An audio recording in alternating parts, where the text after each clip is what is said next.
When Richard, a 73-year-old former marathon runner, came to my clinic, he wasn't concerned about stamina or speed. He was losing sleep, waking up 5, sometimes 6 times a night just to use the bathroom. "I've stayed healthy my whole life," he told me, frustrated. "Why is my body failing me now?" What Richard didn't know, and what so many older adults aren't told, is that regular sexual release, even through solo intimacy, plays a vital role in maintaining prostate health. The prostate isn't just a passive gland, it's a living, dynamic organ that produces fluid, contracts, and responds to stimulation. Without consistent release, that fluid can build up and stagnate, leading to inflammation, swelling, and pressure, all of which contribute to disrupted urination, urgency, and discomfort. Over time, this can quietly escalate into benign prostatic hyperplasia, BPH, bladder infections, or even the need for catheterization. What's heartbreaking is that many of these conditions can be mitigated or even prevented with something as natural as regular ejaculation. Not for fantasy, not for performance, but for function. When you stop touching yourself in your later years, you're not just giving up pleasure, you may be giving up your ability to sleep through the night, travel without anxiety, or trust your own bladder. And no one, absolutely no one, deserves to feel imprisoned by their own body. It started small. Gerald, a retired history teacher in his late 60s, began forgetting why he walked into rooms. Then came trouble finishing sentences, losing his train of thought mid-conversation. "I used to feel sharp," he said. "Now it's like my mind's wrapped in fog." Most would blame aging. But the truth is, a silent contributor often goes undetected: the absence of sexual self-connection. You see, when we engage in self-pleasure, the brain releases a cascade of protective neurochemicals. Dopamine for motivation, serotonin for emotional stability, oxytocin for connection.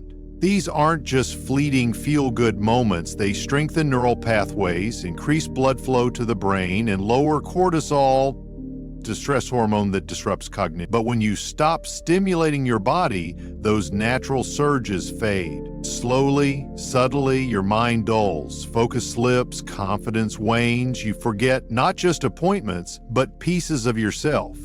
For men, declining sexual activity is also tied to faster drops in testosterone, a hormone linked to mental clarity, decision-making, and vitality, and so, without realizing it, many older adults spiral not into dementia, but into doubt. They stop trusting their minds, they withdraw from conversations, from games, from life. But it doesn't have to be that way, because sometimes the path back to clarity starts with a quiet moment of reconnection between your body, your breath, and your brain. When Helen, a 72-year-old widow, sat down across from me, her voice was calm, almost too calm. "I don't feel sad," she said, "but I don't feel joy either. I just feel flat." That quiet flatness, the absence of emotion, is often overlooked. Many older adults assume it's just part of aging, but in reality, it's often the slow erosion of emotional release, especially when physical intimacy disappears. Masturbation isn't only about stimulation, it's about chemical restoration. During orgasm, the brain releases powerful mood regulators: oxytocin, endorphins, dopamine. These aren't luxuries, they are your body's built-in antidepressants. When that release stops, particularly during times of loss, loneliness, or transition, the emotional system quietly dims. Days feel dull, hobbies lose their appeal, conversations shrink, and sleep, appetite, even self-care begin to unravel. The tragedy? Most never connect the dots. They blame themselves, or their age, or the weather. But behind the scenes, the nervous system is simply starving for one thing: safe, gentle reconnection. Not fantasy, not indulgence, just the simple act of remembering what it feels like to feel. For Helen, everything changed when she allowed herself to start touching her body again. It wasn't even sexual, she told me later. It was like flipping a light switch. I remembered I was still here. Frank, a 69-year-old former mechanic, sat across from me with dark circles under his eyes. "I fall asleep fine," he said, "but every night, like clockwork, I jolt awake around 2:00 a.m. Then I just lie there, staring at the ceiling." We ruled out diet, medications, sleep apnea, all clear. "And then," gently, I asked, "when was the last time you allowed your body to fully let go?" He looked down. "Tough part of me is over. But the truth is, sleep is not just about shutting your eyes.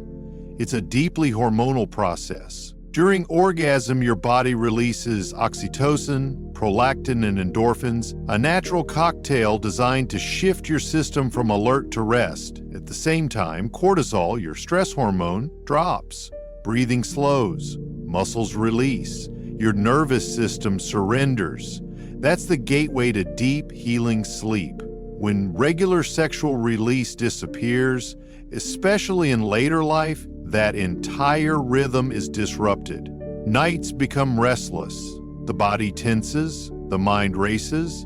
Many turn to pills, while the simplest remedy lies within. Frank began reconnecting with his body, not erotically, but intentionally. And within weeks, he returned rested, present, even smiling.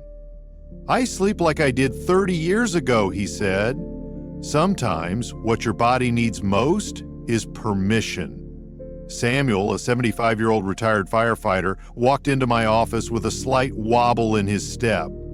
"My balance feels off," he admitted, "and sometimes I leak a little when I laugh or lift something." These weren't signs of frailty, they were signs of a weakening pelvic floor, a group of core muscles that support the bladder, bowel, and sexual organs. Most people don't think about these muscles until something starts to go wrong. But here's the truth. Regular sexual stimulation, even solo, plays a major role in keeping the pelvic floor strong and blood circulating. During arousal and orgasm, these muscles contract rhythmically, improving tone, responsiveness, and vascular flow in the lower body. Without that stimulation, the muscles grow sluggish, blood flow slows, tissue loses elasticity, and soon daily movement feels heavier, less stable, even uncomfortable. For men, this can contribute to erectile issues. For women, dryness, tension, and decreased sensitivity. And beyond physical discomfort, these changes lead to something deeper: avoidance. Avoiding social outings, avoiding intimacy, avoiding eye contact with yourself in the mirror. Samuel began small, gentle pelvic exercises paired with mindful solo touch. "It's not just about my bladder anymore," he told me. "It's about trusting my body again. And that trust, that reconnection, is often the first step toward freedom." Margaret, 71, used to bounce back from colds within days. But last winter, she caught the flu and couldn't shake it for over 3 weeks. "I feel like my body doesn't fight anymore," she told me, her voice thin with fatigue. We checked her diet, sleep, and medications. Everything looked normal. Then I asked one more question. "Are you still connecting with your body physically?" Her eyes widened. "Oh no, not in years." What most people don't realize is that sexual arousal and orgasm aren't just emotional, they are biological immune boosters. During climax, your body releases immune globulin A, IgA, a key antibody that defends against viruses and bacteria, especially in the respiratory and digestive tracts. It also floods the body with endorphins, natural anti-inflammatories, and increases circulation, which supports cellular repair. When this natural process stops, your immune response slows, you get sick more often, recover more, inflammation lingers, and over time, your body becomes more vulnerable, not just to colds, but to chronic illness. Margaret didn't take a pill. She began reconnecting gently with her body. Months later, she returned with brighter eyes and stronger energy. "It's like my body finally started working with me again," she said. That's not magic. That's what happens when you awaken a system designed to protect you by simply choosing to feel again. Thomas, a 78-year-old retired principal, walked into my office in a tailored shirt and polished shoes, but his eyes told a different story. "I don't really feel like I live in this body anymore," he said. "I just carry it around." That quiet disconnection from skin, breath, sensation is one of the most painful, invisible losses of aging, and too often it begins the moment we stop touching ourselves. Not sexually, not performatively, but intimately. When you stop acknowledging your body through gentle touch, you send it a message. You no longer matter. Over time, that message becomes a belief. You stop checking the mirror, stop dressing with care, stop moving with intention, and slowly, silently, you begin to disappear, not to others, but to yourself. Self-talk isn't about lust, it's about presence. A way of saying, "I'm still here, I still feel, I still deserve to be seen, even by myself." For Thomas, his healing began with one small change. Each morning he placed his hand over his chest, took a deep breath, and said aloud, "This is still my home." It was a whisper of ownership. And from there, he began to return not just to his body, but to his life. When you look at each of these stories on their own, trouble sleeping, mental fog, low immunity, a weak bladder, they may seem disconnected, but taken together, they reveal something far deeper, a silent truth that's been hiding in plain sight. When you stop caring for your sexual self, your entire system, your body stiffens, your brain slows, your spirit quiets, and eventually you no longer recognize the person you've become. But here's what I want you to remember. That version of you, vibrant, grounded, joyful, isn't gone. They're simply waiting to be remembered, not through medications, not through perfection, but through something more ancient, more personal, touch, intimacy, reconnection. You don't need to be young. You don't need a partner. You only need permission. Permission to feel again, to care again, to reclaim the most sacred relationship you'll ever have, the one with your own body, because no matter how many years have passed, your body is still listening. And when you finally whisper back, "I remember you," that's when the healing begins. Richard used to wake every hour, exhausted by his own bladder. Now he sleeps through the night and wakes feeling strong again. Helen once said, "I feel nothing." Today she gardens barefoot, humming old jazz tunes to herself. Frank, who stared at the ceiling at 2 a.m., now whispers "thank you" to his body before bed and sleeps like he did at 40. Thomas, who once avoided mirrors, now looks himself in the eye each morning and says, "You're still here." These aren't miracles, they are moments of return, moments when someone chose to feel again, to touch, not out of habit, but out of hope. And in doing so, they didn't just reclaim health, they reclaimed themselves. If this message stirred something in you, a memory, a feeling, a quiet yes, I invite you to do one thing tonight. Sit with your body, not to fix it, not to judge it, but to simply say, "I'm here." Because sometimes the most powerful healing starts with the gentlest attention.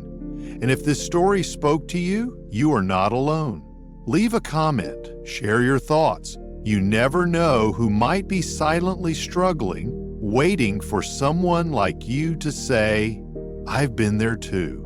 If you haven't already, subscribe for more stories like this. More tools, truths, and tender reminders that aging is not fading, it's evolving. And in the next episode, we'll explore something just as vital: how couples can reconnect after years of silence and rediscover intimacy that goes beyond words. Until then, be gentle with yourself. Your body remembers, and it's never too late to come home to it.